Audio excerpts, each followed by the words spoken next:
ओम कृष्णाय वासुदेवाय हरे नमः। राधे राधे। विजडम चैनल में आप सबका स्वागत है। आप रसपान कर रहे हैं बैसाख महात्म की कथाओं का। अब तक आप 17वें अध्याय तक की कथा का रसपान कर चुके हैं। आज के इस वीडियो में हम बैसाख महात्म के 18वें अध्याय की कथा का रसपान करेंगे, जिसमें कि आधी कथा का रसपान हम आज के वीडियो में करेंगे और आधी कथा का रसपान हम कल के वीडियो में करेंगे, जिसमें बताया गया है धर्म वर्ण की कथा, कल की अवस्था का वर्णन, धर्म वर्ण और पितरों का संवाद और बैसाख की अमावस्या की श्रेष्ठता। अगर आप सबको ये कथा पसंद आए तो प्लीज़ इसको लाइक शेयर ज़रूर कीजिएगा और प्लीज़ मेरे चैनल को सब्सक्राइब कीजिएगा और थैंक्स का बटन दबा के मेरा सहयोग कीजिएगा और कमेंट में राधे राधे जरूर लिखिएगा। मिथिलापति ने पूछा, ब्राह्मण, इस बैसाख मास में कौन कौन सी तिथियां पुण्यदायिनी हैं? श्रुतदेव जी बोले, सूर्य के मेष राशि पर स्थित होने पर बैसाख मास में 300 तिथियां पुण्यदायिनी मानी गई हैं। एकादशी में किया हुआ पुण्य कोटि गुना होता है। उसमें स्नान, दान, तपस्या, होम, देव पूजा, पुण्यकर्म एवं कथा का श्रवण किया जाए तो वह तत्काल मुक्ति देने वाला है। जो रोग आदि से ग्रस्त और दरिद्रता से पीड़ित हो, वह मनुष्य इस पुण्यमयी कथा को सुनकर कृतकृत्य होता है। बैसाख मास मन से सेवन करने योग्य है, क्योंकि वह समय उत्तम गुणों से युक्त है। दरिद्र, धनाढ्य, पंगु, अंधा, नपुंसक, विधवा, साधारण स्त्री, पुरुष, बालक, युवा, वृद्ध और रोग से पीड़ित मनुष्य ही क्यों न हो, बैसाख मास का धर्म सबके लिए अत्यंत सुख साध्य है। परम पुण्य में बैसाख मास में जब सूर्य मेष राशि में स्थित हो, तब पापनाशिनी अमावस्या कोटि गया के समान फल देने वाली होती है। राजन, जब पृथ्वी पर राजर्षि सावर्णिका का शासन था, उस समय 30वें कलयुग के अंत में सभी धर्मों का लोप हो चुका था। उसी समय आनर्त देश में धर्मवर्ण नाम से विख्यात एक ब्राह्मण थे। मुनिवर धर्मवर्ण ने उस कलयुग में ही किसी समय महात्मा मुनियों के सत्र याग में सम्मिलित होने के लिए पुष्कर क्षेत्र की यात्रा की।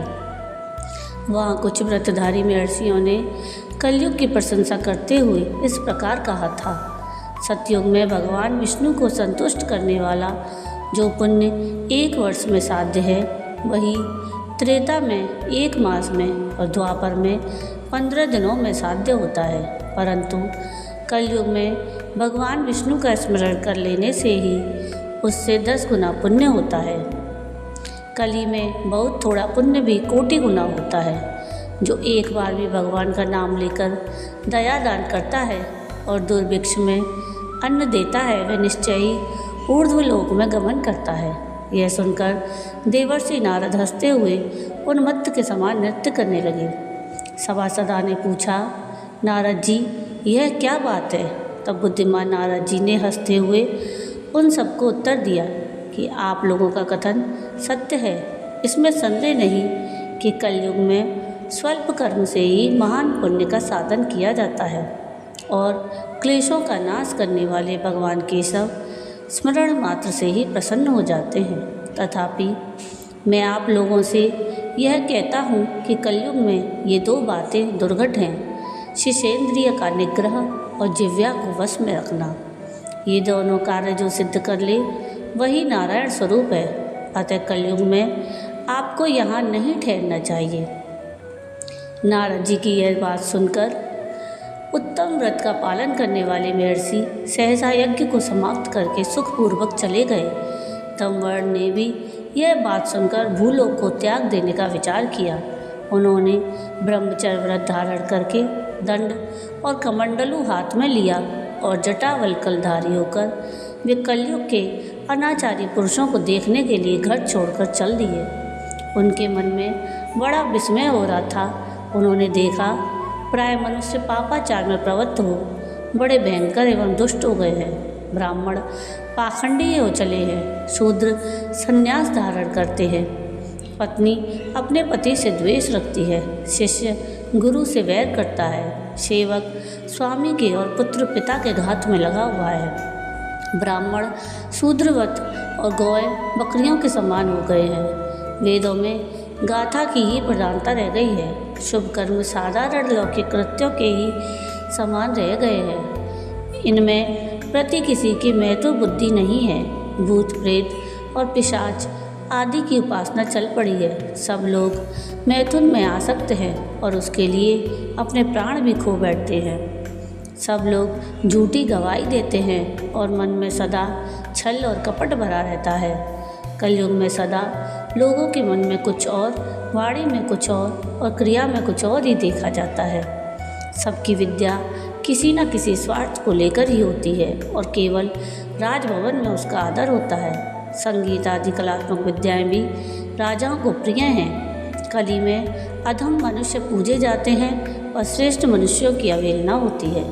कली में वेदों के विद्वान ब्राह्मण दरिद्र होते हैं। लोगों में प्राय भगवान की भक्ति नहीं होती। पुण्य क्षेत्र में पाखंड अधिक बढ़ जाता है। शूद्र लोग जटाधारी तपस्वी बनकर धर्म की व्याख्या करते हैं। सभी मनुष्य अल्पायु, दयाहीन और शठ होते हैं। कली में प्राय सभी धर्म के व्याख्याता बन जाते हैं और दूसरों से कुछ लेने में ही उत्सव मनाते हैं। अपनी पूजा कराना चाहते हैं और व्यर्थ ही दूसरों की निंदा करते हैं। अपने घर आने पर सभी अपने स्वामी के दोषों की चर्चा में तत्पर रहते हैं। कली में लोग साधुओं को नहीं जानते, पापियों को ही बहुत आदर देते हैं।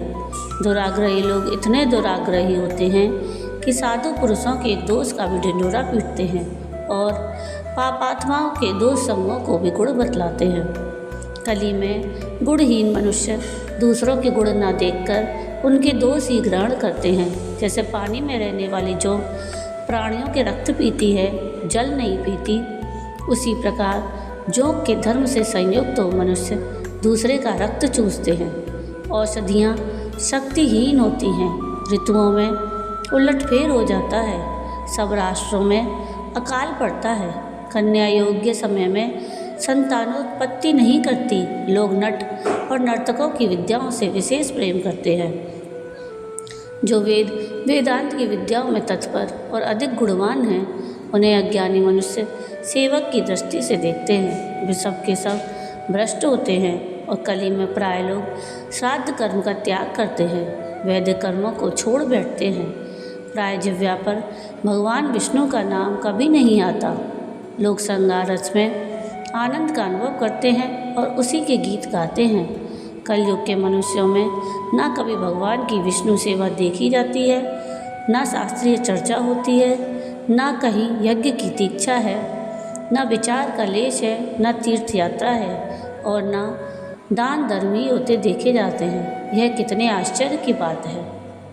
तो ये थी कथा वैशाख महात्म के 18वें अध्याय की आगे की ये कथा हम अगले वीडियो में सुनेंगे। आपको ये कथा कैसी लगी मुझे कमेंट करके ज़रूर बताइएगा और अगर आपको ये कथा पसंद आई हो तो प्लीज़ इसको लाइक शेयर ज़रूर कीजिएगा और प्लीज़ मेरे चैनल को सब्सक्राइब कीजिएगा और कमेंट में राधे राधे ज़रूर लिखिएगा और थैंक्स का बटन दबा के मेरा सहयोग कीजिएगा।